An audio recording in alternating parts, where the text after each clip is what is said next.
Welcome, ladies and gentlemen, to Carmines Arena, a cultural gourmet of information, if you will, a feast for your mind and soul.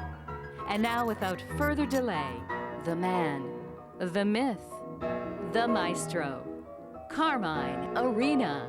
Greetings, and welcome once again to Carmines Arena, site of contest and conflict, venue for and of resolution. Resolution in terms of focus, in terms of resolution, and in terms of heading towards the preservation, the propagation, and the celebration of Western civilization. This episode, entitled The Perversity of Diversity, represents my 88th lecture on Carmines Arena. That, to a pianist, is a significant number, for 88 are the number of keys on the piano, encompassing somewhat more than the complete range of the symphony orchestra.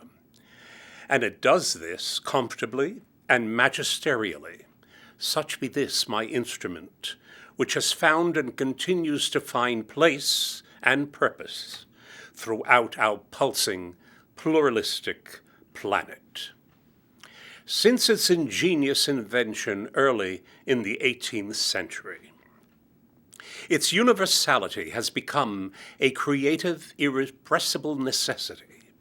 It's taught me the imperative to remain endlessly teachable, and this mandate I humbly obey to the very tips of my fingers, fingers whose nerve endings reach out to sense the mystery, the magic, and the miracle of music, music worthy enough to court an unravaged silence. It follows then that the piano is a wondrous coalescence of art and science, because their union is an unashamed expression of highbrow sensibilities. And I employ it in this episode to underscore the futility of today's fashion to achieve diversity via lowbrow avenues which course through the dark, garbage-filled slums of minds incapable of appreciating pride of place, much less the genius of place. Thus, the lust for diversity, in which and or behind which the lowbrow hide in particular from themselves while walking abreast, or let us say in tandem, with a crony cum cohort, each abetting the other's escape into decline, decadence, unto demise on far shores away from self, where their reach falls ever short of grasp. Grasp in this instance meaning comprehension as opposed to their cohesion, which remains unwilling to integrate with the prevailing dominant culture. Among the willfully unfit or gluttonously unfulfilled, diversity remains a seductive delusion. The concept of a global village is at once the product of a frontal cortex which suffers from permanent adolescence. And what is it that the adolescent wants, or better still craves? It craves instant gratification, disparages disagreement of itself, casting judgment into disposal heaps set aflame by fervor and fever of hardened passions. Adolescence is the obsolescence of education and the pillage of an unearned and ill-spent allowance. Permanent adolescent ages, but rarely grows out of this condition, deserving of entitlement and the endless quest for same. It finally reaches voting age only to coagulate into a decadent, degenerate electorate, a voting bloc of blockheads who cheerfully and cynically chide and cheat their superior host so as to ensure they remain inferior, but well-fed and doctored.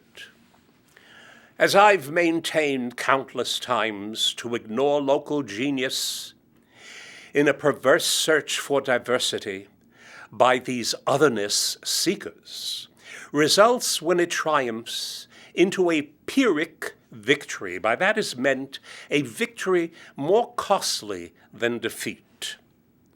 What is lost is a native culture that is swallowed up in a slurry of relativism, diluted unto imperceptibility, seasoned with an unstylish, tasteless sense of the now. The treasury of local genius lost may only be restored via the treasure map called history, history, that neglected guide to past insanities. You've heard me state at the head of this 88th episode, and I reiterate once more for emphasis, multiculturalism can only work among people elevated enough to be considered highbrow. Even prodigious children can attain this status, for they possess the gifts, the freshness, and the innocence which early discovers the adult in the child and never surrenders the child in the adult to be. Though you may not be a prodigy, you are nonetheless invited to recover via past history and that history's recorded recognition of your failures. It is then you are readied to welcome home your better angels, angels respectful of and productive of valid accomplishments, not your run-of-the-mill, chump-change mediocrities, those who use multiculturalism like a hammer. But when you only have a hammer, every problem looks like a nail. Whereas the elite among us are masters of their vocation. In music, for example, hints of crossover influence energize the advancement of both art and its endless striving toward density of detail, precision, incisiveness, and the beauties of perfection. Here, East meets West in harmonic communion, certainly not in collision.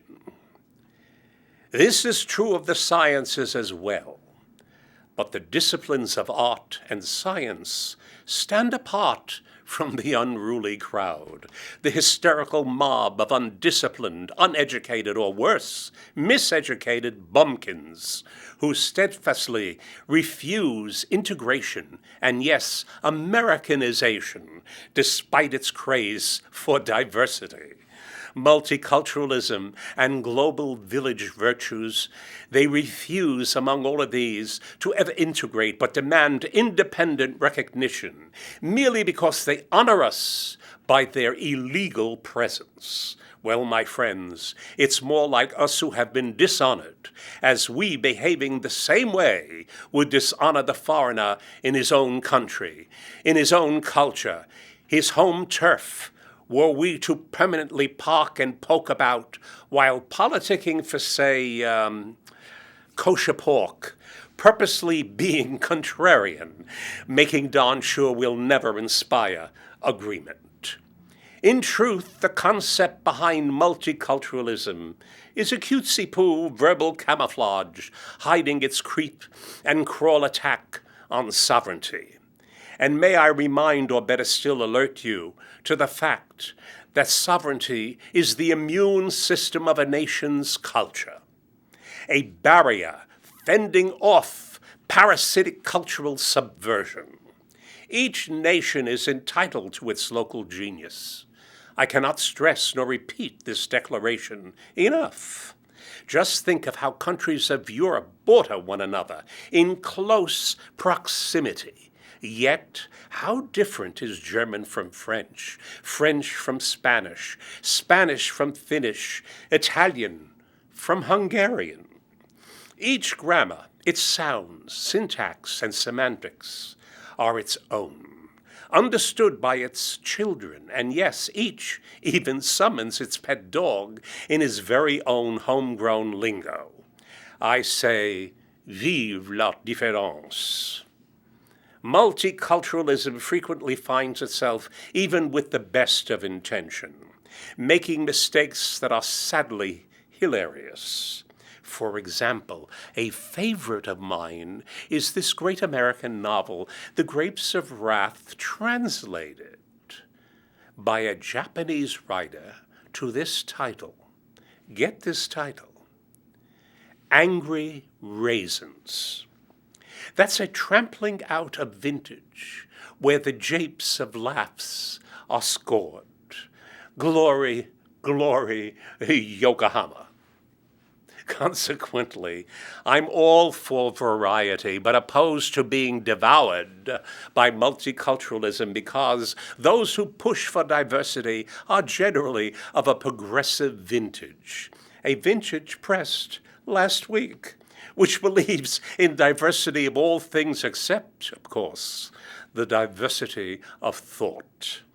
If you dare think differently, you are demonized as backward, stupid, and yes, bigoted. My response is the offer to let them eat cake drizzled with red wine vinegar. How about that for diverse? I repeat, multiculturalism works in the arts and sciences, as with the Italian invention of the piano. And it also works in the many examples of true love. I, myself, am the product of a Jewish mother and an Italian father who lived together for 67 years, then died 14 months apart, leaving me today feeling like an orphan. Opposites often initially attract, but when they wed in the absence of true love that is, which to me is always a hugely human accomplishment and therefore rare, when they wed in the absence of true love, it is not too long after that each is shocked by the other not being more like him or herself. Note how the poet Kipling put it. East is east, and west is west, and never the twain shall meet, till earth and sky stand presently at God's great judgment seat. But there is neither east nor west, border, breed, nor birth, when two strong men stand face to face, though they come from the ends of the earth. What makes a man and or woman strong is the possession of spiritual muscle, which recognizes God's judgment. This is so utterly different from the secular progressives' global village hype, which forever seeks not morality, but plurality lost to behavioral monstrosities and immeasurable mendacity. And so apart from art and science, true love, rarer than we wish to admit, is more than able and equipped to subsume multiculturalism, diversity, and globalism. All the world, the whole world loves a true lover. From the vantage point of my years, I've come to know the greatness of love, the mystery, magic, and miracle of its power, but also its mischief when used as a disguise to further individual agenda and a false love whose noise drowns out the voice of our better angels and desensitizes our best instincts. Speaking of which, allow me to give you an example of our best instincts. Recently, I came across the following information concerning a Swiss enclave. Basically a quiet, tiny, and remote community in the Alps. For the common good, they agreed by a nearly unanimous vote to accept the burying of nuclear waste, mind you, generated by Swiss nuclear power plants, and accept the risk. Then the Swiss government thought to sweeten the deal by proffering an annual check for man, woman, and child of $8,000 per person residing in said enclave. This offer, which I wish to make clear, was enacted after the initial vote in favor had taken place. As soon as the government's offer was made, though, those in the original voting bloc turned against the nuclear disposal idea. They claimed that what they had been willing to do for the common good had been corrupted by what was now perceived as a bribe. You see, I hope, how their best instincts overcame venality, a greed become all too common when evoked by political conjuring. That same spirit also arose in New York City. The mayor thought to institute a program to pay children to come to school. It was tried and failed abysmally. Apparently, Mayor Bloomberg couldn't get lowbrow enough to be popular with those he'd systematically reject as in-laws, but would hope to incorporate under the Todd banner of inclusion. Well, even the lowbrow among us appear to have a hands-off attitude when it comes to turning on their corruption valve. Academia has and continues to suffer from self-imposed wounds. In the anonymous name of multiculturalism degraded to nihilism and its contempt for standards in that all too hasty pace to embrace a collective refusal to make judgments about behavior. All in the adolescent attempt to hide its greed, no, its lust, to appear trendy and cutting edge. Though its best cutting edge is its yen for ever higher tuitions, which it can quite easily offset by skimming the mere surface of its billions and billions of dollars sacked in its endowments, instead of leaving its beloved student body with the mortal wounds of crushing debt. Education reduced to the scab on the saw for learning. In very fact, skewed learning that blinds them from their perpetual ignorance. Learning no longer leaving one highbrow, but destitute and unable to afford a plumber. Drip, drip, drip. While academia, given its love for the deceptions of socialism, sponsors a philosophy and a practice that eventually always runs out of people to mug. These academic types, these people with photographic memories who've run out of film. I remind you of the poet Kipling's strong men and women by inference. Strong men and women who haven't allowed schooling to get in the way of education, know full well that they must first tame themselves, and by doing so, begin to indelibly realize the futility of ever taming the weak. Those weak of mind, weak of heart, and most importantly, weak of spirit, which when potent reaches out of sight for the ends of being an ideal grace. For such as these, yesterday's vices never become today's fashion. The poorest, most neglected people have been the Navajo Indians, and yet it's well to remember that their respect for what I've been calling the genius of place allowed them against all odds to retain their native tongue. Those who know their history well recall that it was the Navajo language which was employed in World War II in the Pacific Theater of Combat, used as a military communications code to deceive the Japanese High Command. a command that was never able to decipher this baffling grammar, these odd sounds, this syntax or semantics. It was a linguistic triumph that otherwise would have been blown away by multiculturalism and its influences. Such was the power of the Navajo village as opposed to the global village appetite for the fast foods of thought, that staple diet of Alpo. Now, excuse me, at Christmastide,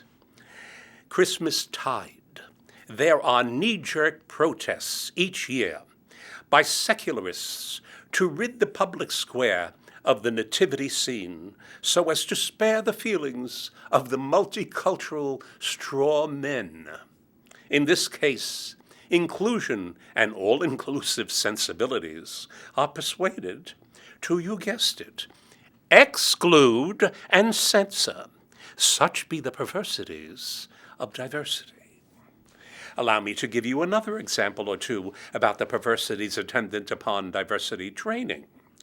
The United States government paid a Chicago firm and its consultants hundreds of thousands of dollars to put on diversity training workshops that, according to one watchdog group, included an exercise in which employees were told to chant, "Our forefathers were illegal immigrants."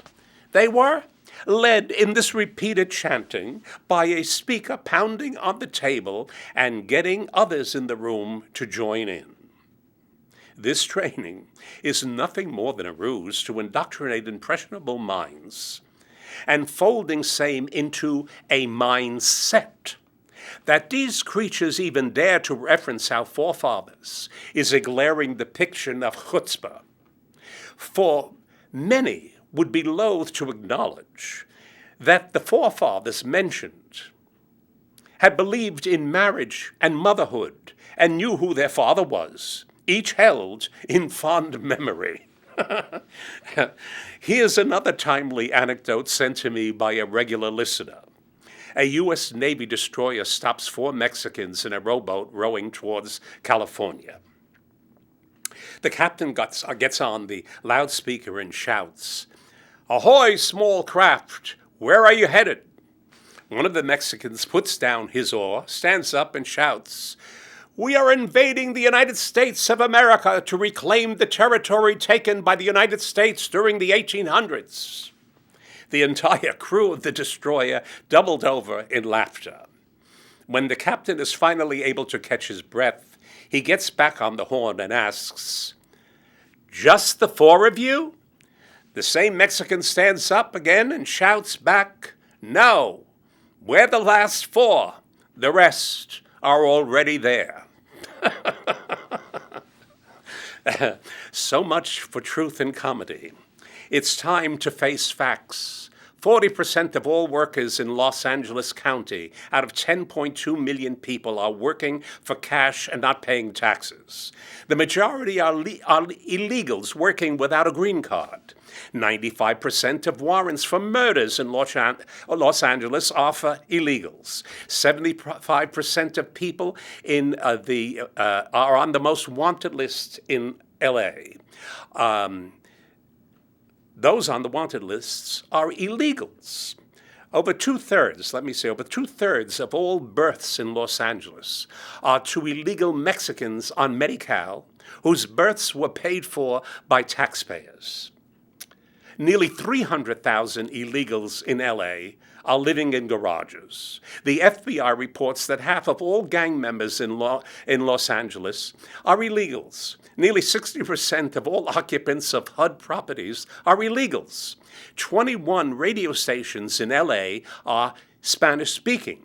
When they're speaking to their English audience, they say one thing, but when they're speaking to their Spanish audience, and I understand them, believe me, they say something entirely different. In Los Angeles, 5.1 million speak English. They don't understand what's going on. 3.9 million speak Spanish. They get it. In LA, they demonstrated to translate the American anthem to Spanish. Such is diversity, which moves one way. Less than 2% of illegals are picking our crops, but 29% are on welfare. Over 70% of the U.S. annual population growth are illegals. 29% of inmates in federal prisons are illegals. I'm not making this up, nor am I making up the following. Here the shoe is on the other foot. The state of Sonora sent 9 of its legislators to Tucson, Arizona, to protest new employer crackdowns on illegals from Mexico. It seems many Mexican illegals are returning to their hometowns, and the officials in Sonora are chagrined and resent the return of their own people. Such, I repeat, are the perversities of diversity. Where in Mexico the rich get richer, and here the rich are seen as fit for mugging. Indeed, indeed, such is the perversity of diversity. 'Tis enough to make one an angry raisin. Now, I've put this aside, sent in by a listener, and I should like to let you hear just 10, we don't have the time, I don't believe we have the time, but just a little bit of what the new immigration laws of Mexico are. Listen. Number 1, there will be no special bilingual programs in the schools. Do you know how many billions we've spent on bilingual education? I can give you maybe 2 or 3 other programs just on that topic. Take it from me. Number 2, all ballots will be in this nation's language. I guess the Mexicans don't like to press 2 for English. Number 3, all government businesses will be conducted in our language. Non-residents will not have the right to vote no matter how long they are here. Non-citizens will never be able to hold political office. Foreigners will not be a burden to the taxpayers. No welfare, no food stamps, no health care, or other government assistance programs. Any burden will be deported. Foreigners can invest in this country, but it must be an amount at least equal to 40,000 times the daily minimum wage. If foreigners come here and buy land, options will be restricted. Certain parcels, including waterfront property, are reserved for citizens naturally born into this country. Foreigners may have no protests, no demonstrations, no waving of a foreign flag, no political organizing. No bad-mouthing. Our presidents must never be criticized. I can go on and on. They've learned a lot about us, and they've learned not to be over generous with their prosperity, where they would be mugged and chided for miscarried charity. Yes, we can learn from them. 'Tis enough to make one an angry raisin. Till next time, my friends, keep the faith. If you have any comments or other remarks, and that I perhaps could even read on some of these broadcasts, please do not hesitate to write to me, Carmine Arena, P.O. Box 1029, Larchmont, New York 10538.